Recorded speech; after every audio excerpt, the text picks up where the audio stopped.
Méditation du 14 juin. Femme infidèle. Je l'achèterai pour 15 cycles d'argent, un homer d'or et un létec d'orge. Et je lui dis, reste longtemps à moi. Ne te livre pas à la prostitution. Ne sois à aucun homme et je serai de même envers toi. Osée 3, les versets 2 à 3. Osée a épousé Gomer, une fille qu'il aimait bien. Après la naissance de leurs 3 enfants, elle a abandonné sa famille pour se prostituer. Lorsque quelqu'un s'éloigne de Dieu, l'ennemi le pousse à vivre sa propre vie et à être heureux à sa manière.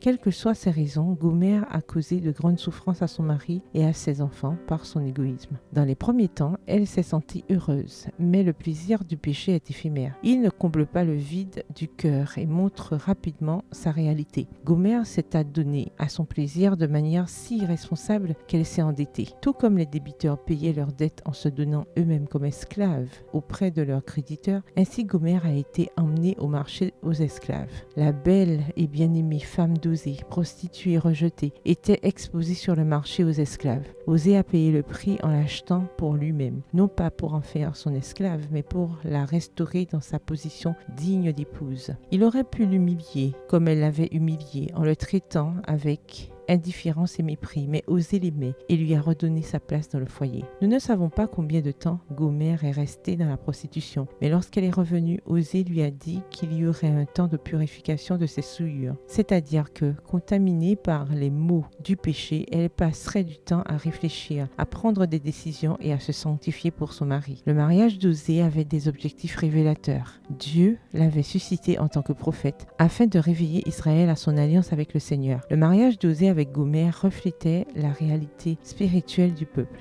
Le péché nous fait échanger le confort de la maison contre la boue d'où il vient. Nous finissons par devenir plus vulnérables lorsque nous tournons le dos à notre objectif principal et que nous suivons la direction de la tentation. Mais le cœur de Dieu est indulgent. Il ne se réjouit pas de nos échecs. C'est pourquoi il nous a pardonnés avant notre naissance. Si vous avez déjà été littéralement infidèle à votre mari ou si vous avez été infidèle dans votre marche avec Dieu, vous éloignant de ses voies, revenez aujourd'hui. Il veut vous restaurer par son amour infini. Bonne journée et que l'Éternel vous bénisse.